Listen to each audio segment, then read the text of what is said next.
है P is a point on the side BC of triangle ABC such that angle APC equal to angle BAC। तो सबसे पहले हम triangle ABC बना लेते हैं। ये हो गया हमारा ट्रायंगल ABC। हमें दिया है P is a point on side BC, एक BC साइड पर P पॉइंट हमें गिवन है, ठीक है। सच डेट एंगल APC, इसको ज्वाइन कर देते हैं यहाँ। तो एंगल APC है वो इक्वल है एंगल BAC के, तो इस वाले एंगल के इक्वल है, ठीक है। Prove that AC square equal to BC times CP, ठीक है। तो इसमें क्या करना है हमें, सबसे पहले consider triangle APC and triangle BAC, ठीक है। इसमें हमें क्या गिवन है, APC इक्वल है एंगल BAC के, ठीक है। ये इंफॉर्मेशन हमें गिवन है। और एंगल C बराबर है एंगल C के, क्यों, क्योंकि ये दोनों ट्रायंगल्स में कॉमन है, ठीक है। तो ट्रायंगल APC सिमिलर है ट्रायंगल BAC के बाय डबल A क्राइटेरिया, ठीक है। और जब ट्रायंगल सिमिलर होते हैं तो जो कोरिस्पॉन्डिंग साइड्स होती हैं वो सेम रेशियो में होती हैं। तो हम लिख सकते हैं C A upon C B equal to, या इसे बी सी लिखते हैं क्योंकि बी सी दिया है हमें, तो इसे बी सी लिख देते हैं। C A upon B C equal to C P upon C A, ठीक है। तो ये होगा C A square equal to B C times C P, ठीक है। तो यही हमें प्रूफ करना था और ये हमने प्रूफ कर दिया, प्रूफ, ठीक है। तो हमने बस इन दोनों ट्रायंगल्स को सिमिलर करा और फिर हमने सिमिलर ट्रायंगल का प्रॉपर्टी लगाया और we will get the desired result, ठीक है। आगे बढ़ते हैं क्वेश्चन नंबर 2। क्वेश्चन नंबर 2 में हमें दिया है two numbers are in the ratio 4:5। तो let the first number be A, ठीक है, और and the second number be B, ठीक है।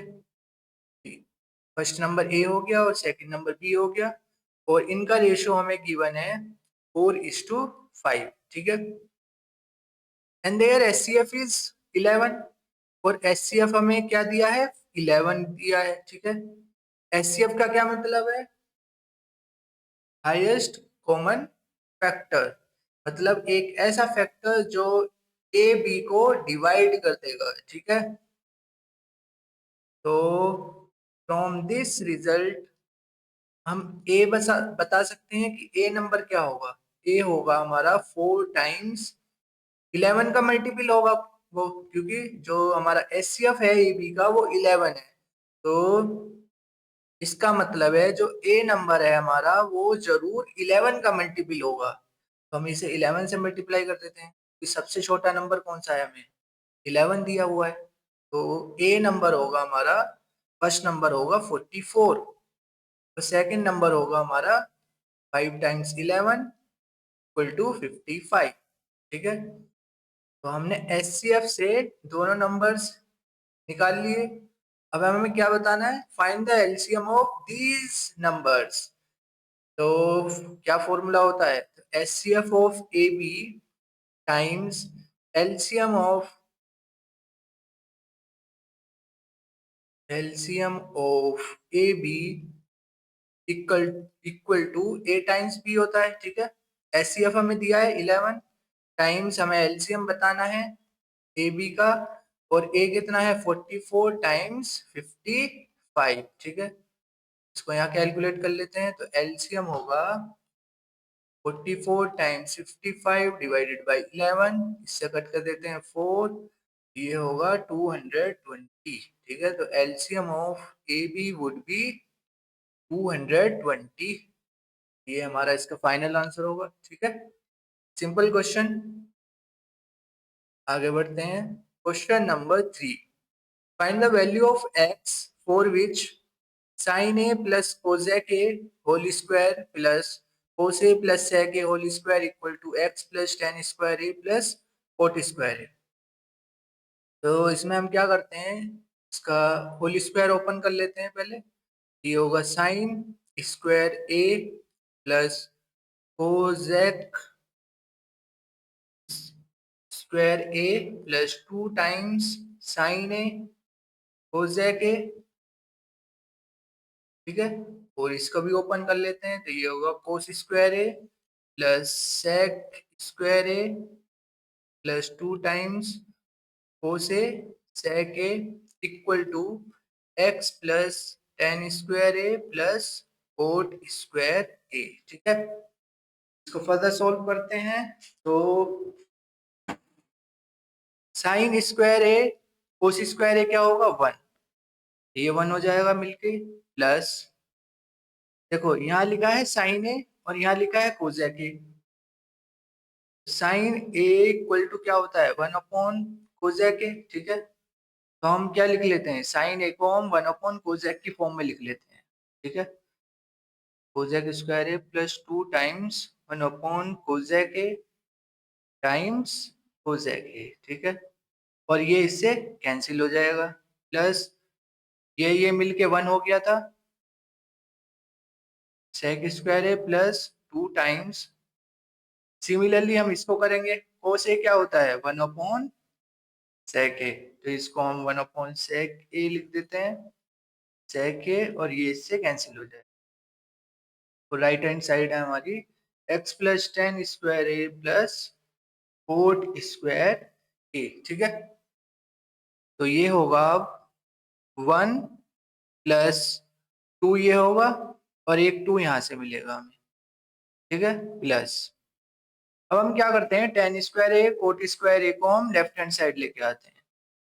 तो cosec square A plus sec square A minus tan square A minus cot square A equal to X, ठीक है। हमें आइडेंटिटी मालूम है,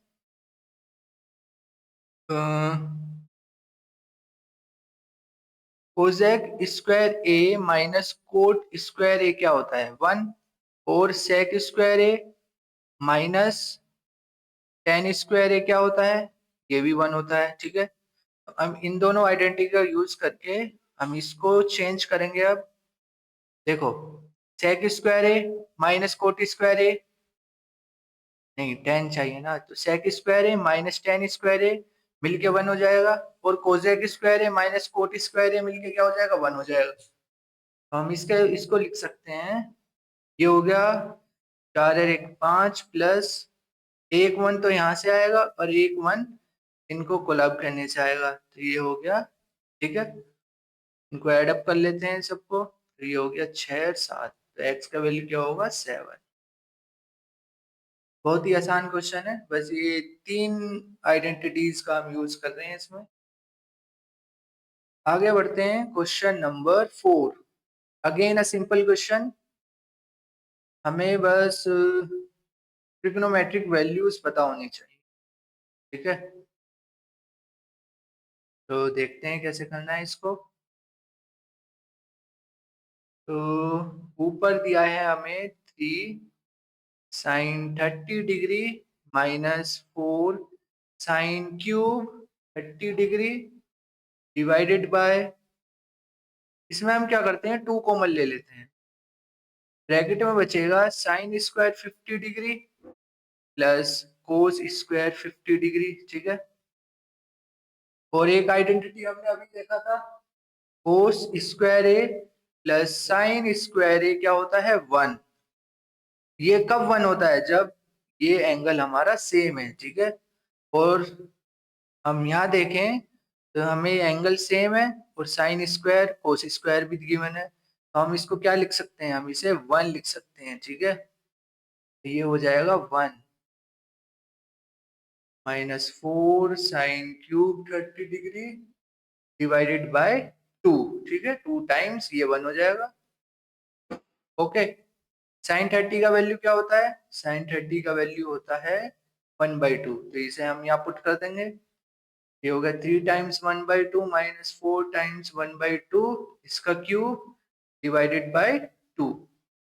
इसको सॉल्व कर लेते हैं। 3/2 माइनस 4/8 डिवाइडेड बाय 2, ये होगा 4 से मल्टीप्लाई कर लेते हैं, 4 से डिवाइड, ये होगा 12 minus 4 divided by 8 times 2,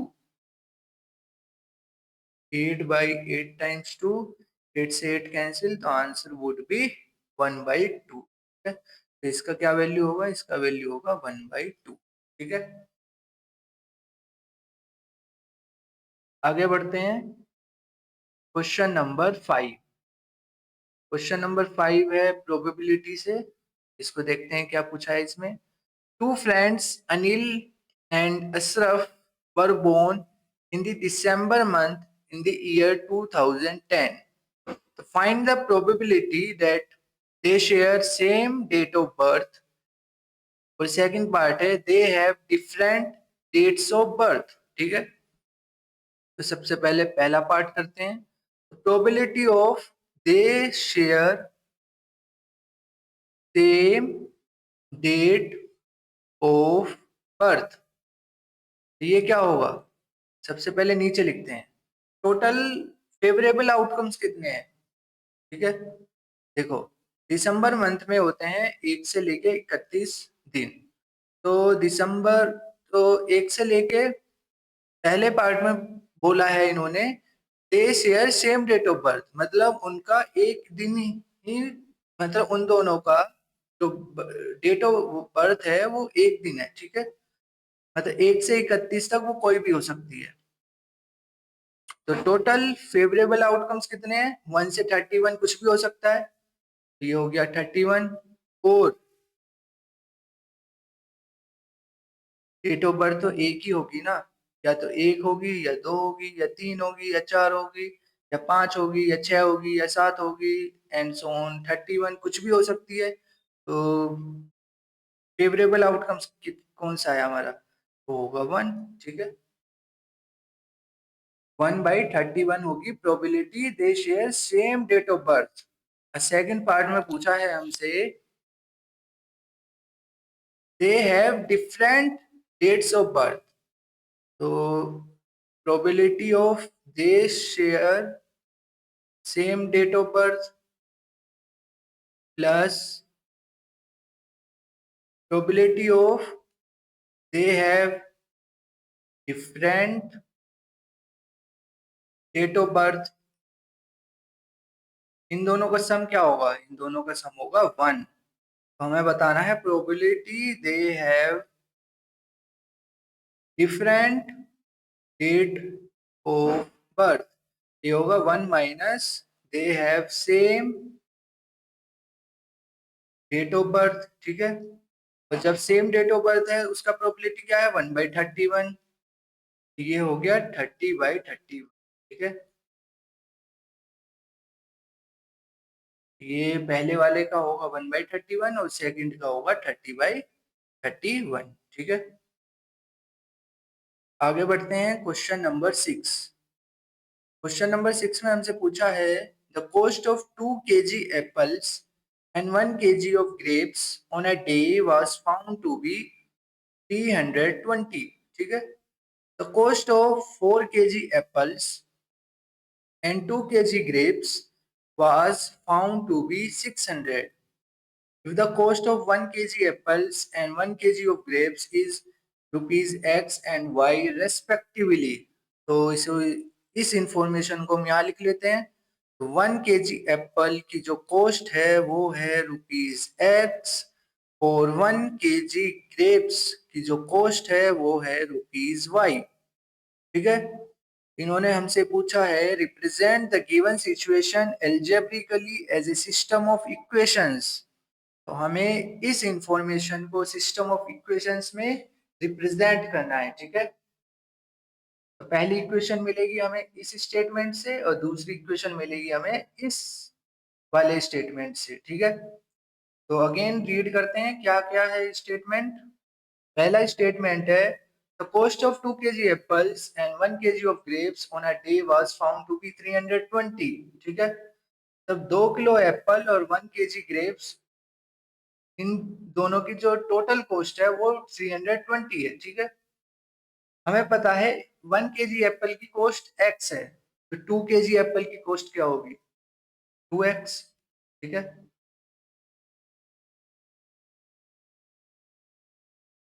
plus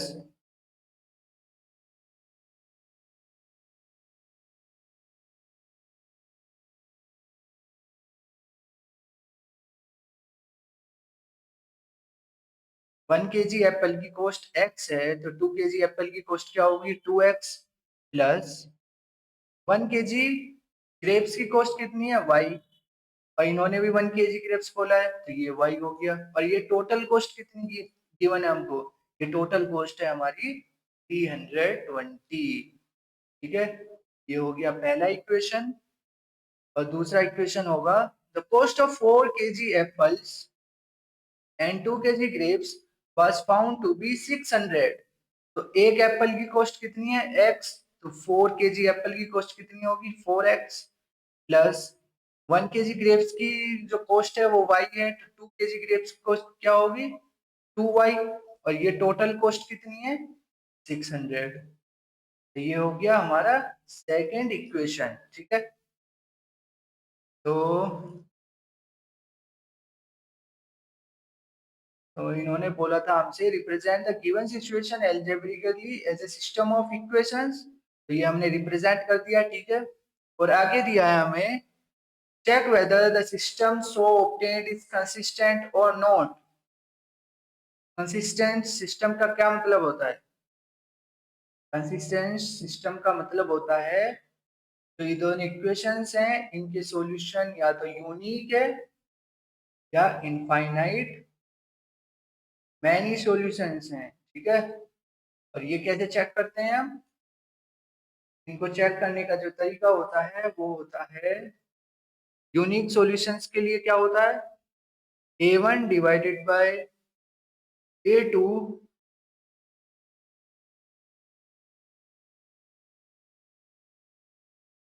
equal to b1 divided by b2, और ये नॉट इक्वल हो जाएगा। ठीक है, तो ये हो गया यूनिक के लिए। और इनफाइनाइट के लिए क्या होता है? इनफाइनाइट के लिए होता है a1 divided by a2 equal to b1 divided by b2 is not equal to c1 divided by c2। ठीक है, ये होता है इनफाइनाइट के लिए, इनफाइनाइट सॉल्यूशंस के लिए। और नो सॉल्यूशन के लिए क्या होता है? नो सॉल्यूशन के लिए होता है, नहीं ये गलत लिख दिया, ये नो सॉल्यूशन के लिए होता है, ये मैं गलत लिख। ठीक है, ये होता है इनफाइनाइट एनी सॉल्यूशंस के लिए, ये होता है यूनिक सॉल्यूशन के लिए। और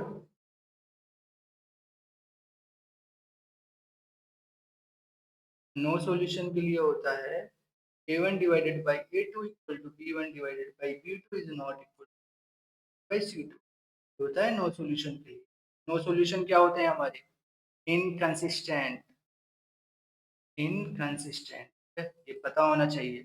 कंसिस्टेंट होते हैं हमारे यूनिक और इनफाइनाइट, और नो सॉल्यूशंस होता है हमारा इनकंसिस्टेंट। ठीक है, तो इसको चेक कर लेते हैं। आप काम करते हैं, इसको इधर लेके आ जाते हैं, माइनस हो जाएगा, इनको हटाओ यहाँ से, ये minus minus equal to zero equal to zero. ठीक है, तो a1 divided by a2 equal to b1 divided by b2 equal to c1 divided by c2। ठीक है, ये 1/2 हो गया, ये कितना होगा? दो एकम दो, दो छः 12, 16, 15, ये हो जाए। ओके, तो 1/2 equal to 1/2 is not equal to 8/15। तो अब देख लो इनमें कौन सा बनेगा। ये तो बन नहीं रहा है, यूनिक तो होगा नहीं। इनफाइनाइट मैनी सॉल्यूशंस होगा? बिल्कुल नहीं होगा। A1 divided by A2 equal to P1 divided by P2 आ रहा है हमारा, लेकिन is not equal to P1 divided by C2। तो कैसे होंगे? नो सॉल्यूशन, नो सॉल्यूशन का मतलब इनकंसिस्टेंट। तो ये कैसा है हमारा? ये है हमारा the required system is inconsistent, required system is inconsistent, ठीक है। और जब हमारा सिस्टम इनकंसिस्टेंट होता है तो लाइंस कैसी हैं? ये हमारी लाइंस है पैरेलल, ये दोनों लाइंस पैरेलल है, ठीक है। और जब यूनिक होता है तो लाइन इंटरसेक्टिंग होती है, तो जब इनफाइनाइट मैनी सॉल्यूशंस होता है तो लाइन कोइंसिडेंट होती है, मतलब एक दूसरे के ऊपर ये लाइनें होंगी, ठीक है। ये बेसिक इंफॉर्मेशन होती है, पता होनी चाहिए, ठीक है। आगे बढ़ते हैं क्वेश्चन नंबर 7। क्वेश्चन नंबर 7 में हमें ये दो इक्वेशन सॉल्व करनी है, वेरी सिंपल। तो हम इसे सब्स्टिट्यूशन मेथड से सॉल्व कर लेंगे, ठीक है। ये पहली बोल देते हैं, ये सेकंड इक्वेशन हो गई। हम क्या करते हैं, फ्रॉम इक्वेशन 1 एक्स का वैल्यू निकाल लेते हैं। एक्स का वैल्यू होगा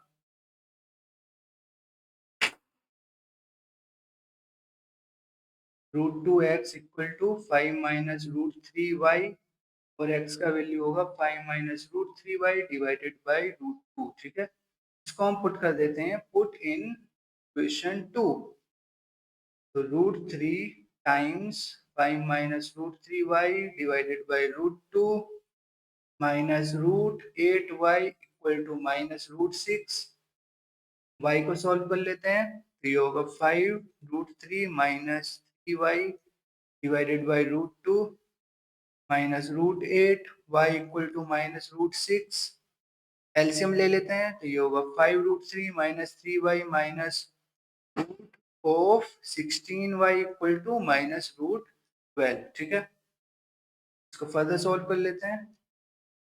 5 √3 माइनस 3y और √16 क्या होता है? 4, ये हो गया 4y, ठीक है, इक्वल टू, और √12 को हम क्या लिख सकते हैं? 4 टाइम्स 3 डेट इज माइनस 2 √3, ऐसे लिख सकते हैं, ठीक है। तो ये होगा, को इधर लेके आते हैं, तो ये होगा 7 √3 इक्वल टू 7y, 7 से 7 कैंसिल, तो y का वैल्यू होगा √3, ठीक है।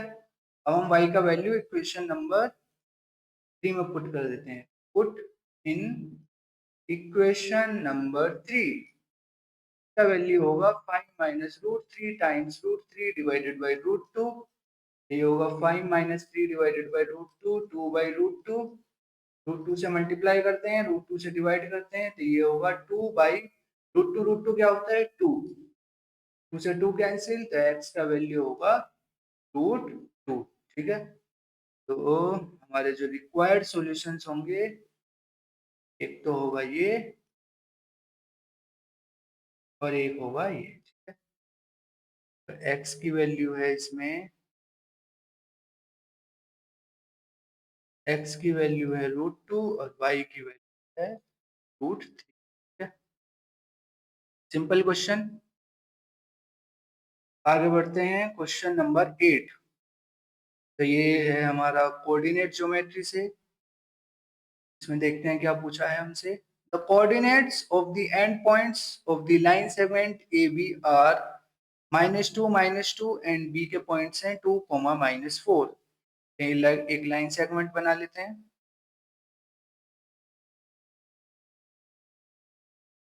ये लाइन सेगमेंट हो गया ए बी। ए के पॉइंट्स हैं -2, -2 और बी के पॉइंट्स हैं 2, -4, ठीक है। P is the point on A B. एक P पॉइंट है ए बी पर, इसके कोऑर्डिनेट्स हम x, y ले लेते हैं, ठीक है। और हमें दिया है BP इक्वल टू 4/7 AB, ठीक है। और हमें चाहिए रेशो AP अपॉन PB का। ये कैसे मिलेगा? ये मिलेगा ऐसे, BP इक्वल टू 4/7। AB को हम क्या लिख सकते हैं? AB को हम लिख सकते हैं सम ऑफ AP प्लस PB, ठीक है। AB कैसे मिलके बनी है? एक तो ये साइड और एक ये वाली लेंथ, जब इन दोनों लेंथ को हम ऐड करेंगे तो ए बी बन जाएगी, ठीक है। तो 7 को इधर लाएंगे तो ये होगा 7 BP equal to 4 AP plus 4 PB, ठीक है। और ये तो सेम ही है, BP लिखो PB लिखो, सेम ही है, तो इधर लेके आएंगे, ये हो गया 3 BP इक्वल टू 4 AP। हमें चाहिए AP अपॉन PB, ये होगा 3 बाई AP अपॉन PB चाहिए ना हमें, 3/4 होगा, ठीक है। AP अपॉन PB का रेशो क्या है, 3/4, ये रेशो हो गया 3:4, ठीक है। वह चेक कर लेते हैं, तो AP को सॉरी BP को हम इधर लेके आएंगे तो 3/4, ठीक है। ये रेशो हमको मिल गया। अब ये क्वेश्चन हो गया बहुत आसान, क्योंकि अब हमें सीधा क्या लगाना है, सेक्शन फॉर्मूला। सेक्शन फॉर्मूला लगा देते हैं, तो एक्स वाई का वैल्यू होगा, सेक्शन फॉर्मूला लगाया हमने, ये होगा 6 minus 8 divided by 7 comma -12 minus 8 divided by 7, ठीक है। ये हो गया -2/7 और ये हो गया -20/7, ठीक है। पी के जो कोऑर्डिनेट्स होंगे वो होंगे -2/7 और -20/7, ठीक है। और यही हमसे पूछा था, find the coordinates of point P, ये हमने फाइंड कर लिए, ठीक है। आगे बढ़ते हैं क्वेश्चन नंबर 9। क्वेश्चन नंबर 9 में हमसे पूछा है, if sin a equal to y then express cos a and tan a in terms of y। Very simple question. हमें एक आइडेंटिटी पता होती है, sine square x plus cos square x क्या होता है, 1, ठीक है। हम यहाँ x की जगह a ले लेते हैं, जो एंगल हमारा वो a है, ठीक है। तो कोस स्क्वायर ए क्या होगा, 1 माइनस साइन स्क्वायर ए, और साइन ए का वैल्यू क्या है, y, इसको हम यहाँ पुट कर देते हैं, तो ये होगा वाई स्क्वायर, ठीक है। कोस ए वैल्यू का क्या वैल्यू होगा, कोस ए का वैल्यू होगा plus minus under root 1 minus y square, ठीक है। तो कोस ए आ गया इन टर्म्स ऑफ वाई। अब हमें चाहिए tan A in terms of Y. Tan A क्या होता है, टेन ए होता है साइन ए अपॉन कोस ए, ठीक है। और साइन ए क्या है, वाई अपॉन कोस ए क्या है, under root 1 minus y square. तो टेन ए भी आ गया इन टर्म्स ऑफ वाई, ठीक है। यहाँ से इसको माइनस को हटा देते हैं, इसको हटा देते हैं, फिर जो कोस की वैल्यू होती है वो पॉजिटिव भी होती है, ठीक है।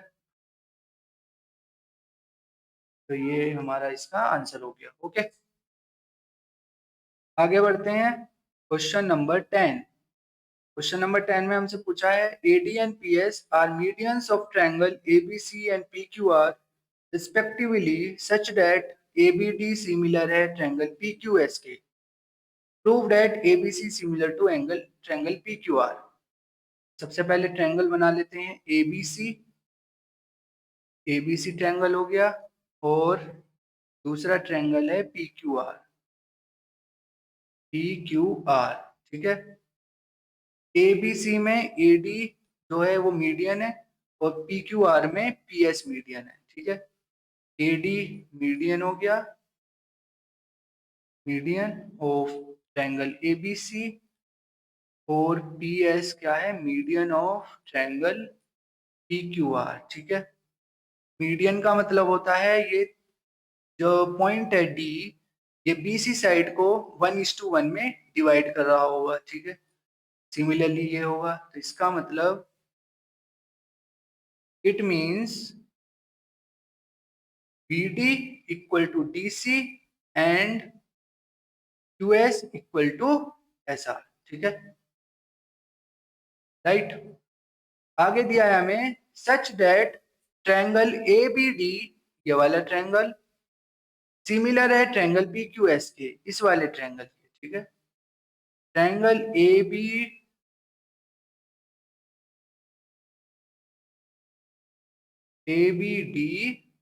सिमिलर है ट्रायंगल PQS के। तो जब ट्रायंगल सिमिलर होते हैं तो उनके जो कॉरेस्पॉन्डिंग एंगल्स होते हैं वो क्या होते हैं, सेम होते हैं, ठीक है। तो हम यहाँ से लिख सकते हैं एंगल बी इक्वल होगा एंगल क्यू के, ठीक है। और क्या लिख सकते हैं हम यहाँ से, और जो सिमिलर ट्रायंगल्स होते हैं उसका एक और प्रॉपर्टी होता है, वो होता है जो कोरिस्पॉन्डिंग साइड्स होती हैं वो सेम प्रोपोर्शन में होती हैं। तो ये होगा A B upon P Q equal to B D upon Q S equal to A D upon P S, ठीक है। तो ये दोनों इंफॉर्मेशन हमने यहाँ से लिखी है, ठीक है, सिमिलर ट्रायंगल से। अब इनका यूज करेंगे हम टू प्रूव एबीसी सिमिलर है पी क्यू आर के। Consider triangle ABC and triangle P Q R, ठीक है। तो एबीसी और पी क्यू आर में बी इक्वल है क्यू के फ्रॉम यहाँ से, फ्रॉम दिस इक्वेशन, ठीक है, तो वन बोल देते हैं, तो फ्रॉम इक्वेशन वन, ठीक है। और और भी निकालना है हमें, और ए बी, इसको यहाँ लिख लेते हैं ए बी अपॉन, इस ट्रायंगल का लिख रहे हैं हम, इन दोनों ट्रायंगल का, A B upon P Q equal है P C upon Q R के, ठीक है। और ये हमने लिखा सेकंड इक्वेशन से फ्रॉम टू, लेकिन इसमें तो B C upon Q R है ही नहीं, A B upon P Q तो है, ठीक है। अब B C upon Q R हमें लेके आनी है, ठीक है। इसको लेके आएंगे हम B D upon Q S से, इसको यहाँ सोल्व करते हैं, ठीक है। B D upon Q S, B D upon Q S को हम और क्या लिख सकते हैं, B D upon Q S को हम लिख सकते हैं हाफ ऑफ बी सी, और क्यू एस को हम लिख सकते हैं हाफ ऑफ क्यू आर। ऐसा क्यों? ऐसा इसलिए जो बी डी है वो इक्वल है डी सी के, ठीक है, और जो क्यू एस है वो इक्वल है एस आर के। मतलब ये दोनों साइड्स और ये दोनों साइड्स इक्वल हैं। इसका मतलब जो टोटल साइड होगा वो हाफ होगा किसके, हाफ ऑफ, सॉरी, जो बी डी होगा वो हाफ होगा किसके, बी सी के, ठीक है। और जो क्यू एस है वो हाफ होगा इस पूरी साइड्स के क्यू आर के, ठीक है। अरे ऐसे समझ लो ना, ये वन है ये वन है, तो टोटल क्या हो गया टू। तो बी डी क्या है, हाफ है बी सी के, और सिमिलरली हम इसे समझ सकते हैं, ठीक है। हाफ से हाफ कैंसिल, तो B D upon Q S किसके इक्वल हो गया, B C upon Q R के। तो इसको हम, तो ये हमने यहाँ से लिखा है B C upon Q R, ठीक है। अब हम बोल सकते हैं ट्रायंगल, तो मैं यहाँ लिख देता हूँ triangle A B C similar होगा ट्रायंगल पी क्यू आर के बाई कौन सा criteria, S A S criteria, ठीक है। ये हमने प्रूफ कर दिया, हेंस प्रूफ, ठीक है। आगे बढ़ते हैं, question number 11, again a simple question, you can do it by yourself, ठीक है। इसको मैं होमवर्क में दे देता हूँ, या तो इसको एलिमिनेशन मेथड से करो या सब्स्टिट्यूशन मेथड से करो, डजंट मैटर, आंसर सेम आएगा। इन्होंने ऐसा कुछ स्पेसिफिक मेथड बोला नहीं है, ठीक है। यदि जब बोलते हैं, जब लिखा हुआ है कि इसको सब्स्टिट्यूशन मेथड से ही करना है या एलिमिनेशन मेथड से ही करना है, तो हमें उसी उसी मेथड से करना होगा। यदि ऐसा नहीं लिखा है तो हमारी चॉइस है, हम दोनों में से कोई सा भी मेथड यूज कर सकते हैं, ठीक है। आगे बढ़ते हैं, क्वेश्चन नंबर 12। क्वेश्चन नंबर 12 है, in a pair of supplementary angles, in a pair of supplementary angles, ठीक है। तो let the first angle be theta 1 and the second angle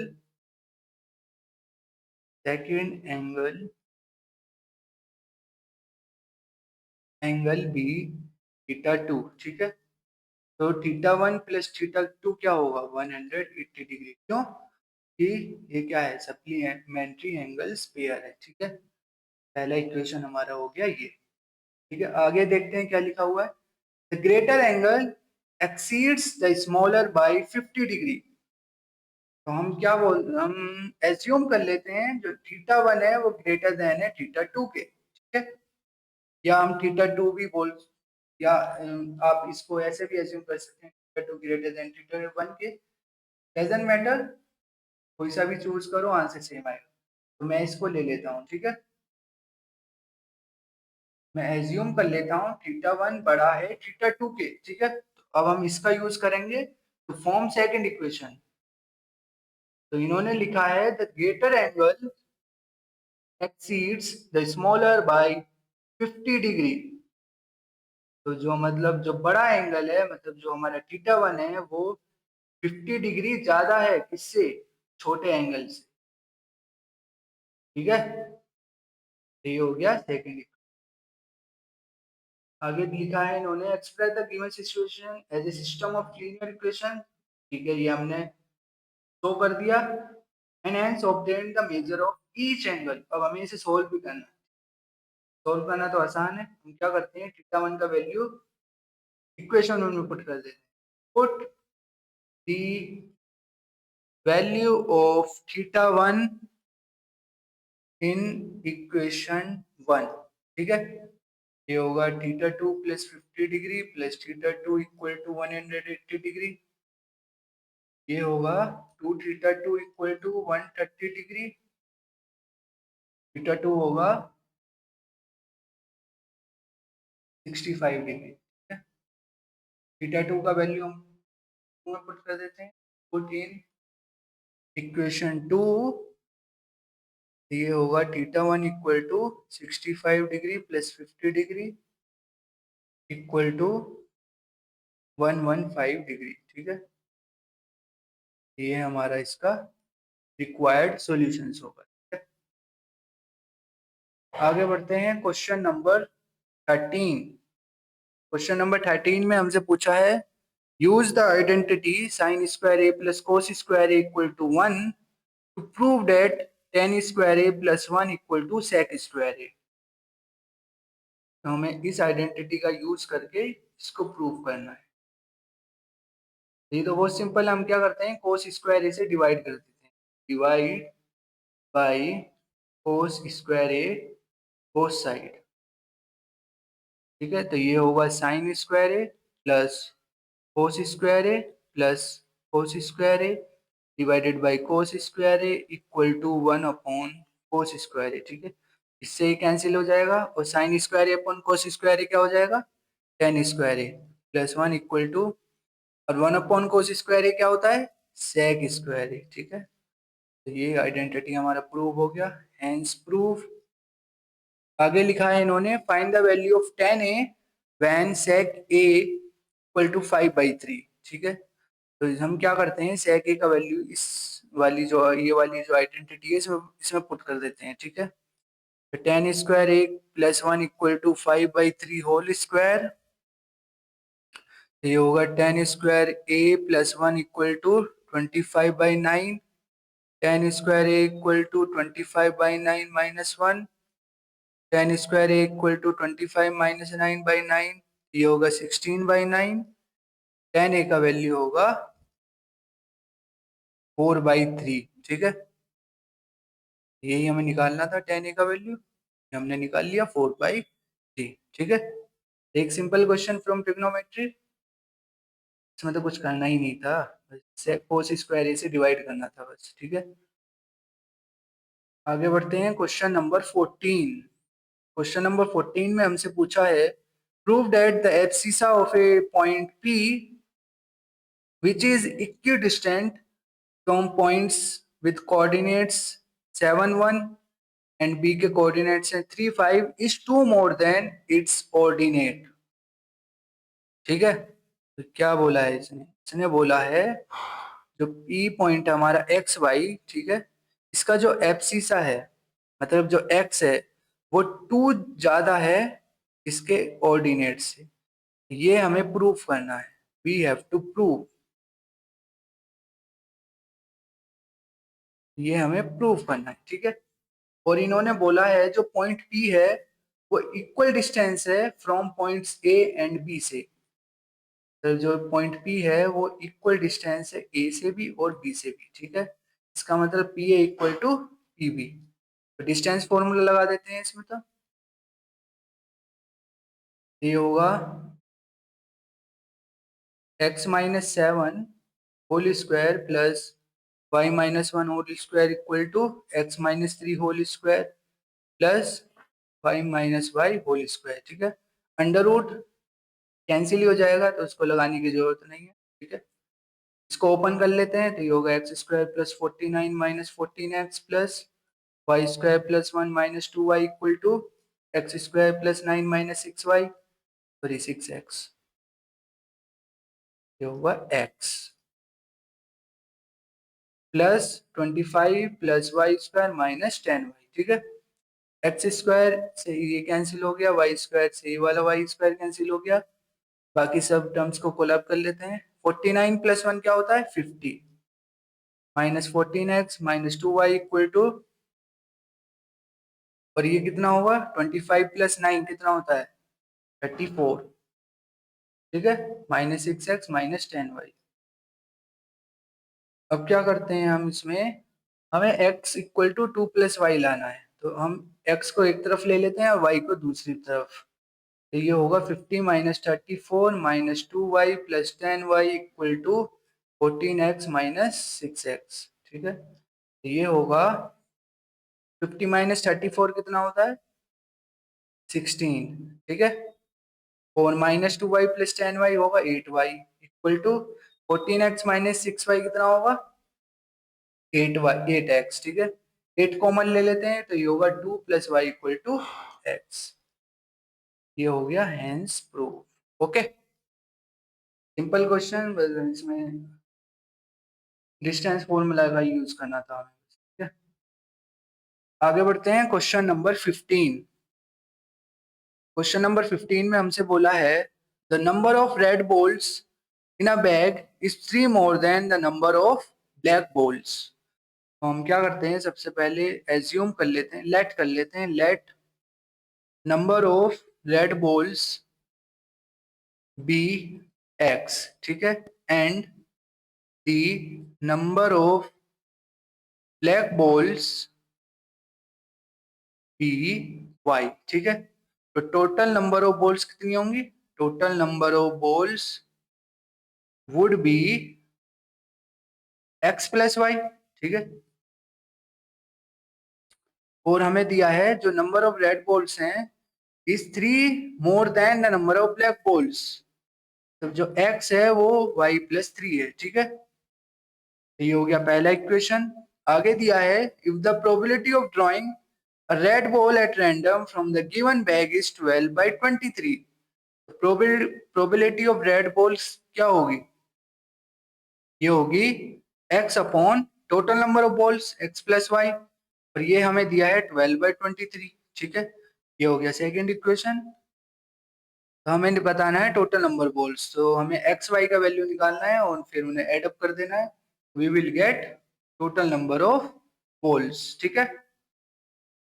तो सबसे पहले हम इसको सिंप्लीफाई कर लेते हैं, 23x equal to 12x plus 12y, ये होगा x का वैल्यू आ जाएगा 12 अपॉन 11y, ठीक है। इसको हम इक्वेशन 1 में पुट कर देते हैं, तो ये होगा 12 upon 11 y equal to y plus 3, 1 upon 11 equal to 3, तो वाई का वैल्यू होगा 33। अब हम इसे यहाँ अगेन पुट कर देते हैं, ये होगा x equal to 12 upon y 11 equal to 33 times 33, ये होगा 3, x का वैल्यू होगा 36। टोटल नंबर ऑफ वॉल्स कितनी होंगी, x का वैल्यू 36 है, y का वैल्यू 33 है, तो ये होगा 69। ये हमारा इसका फाइनल आंसर होगा। ओके, आगे बढ़ते हैं। Thank you. ओके, तो ये आज की वीडियो में 15 क्वेश्चन थे जो हमने कंप्लीट कर लिए, ठीक है। आई होप समझ में आए होंगे। Till then bye, thank you.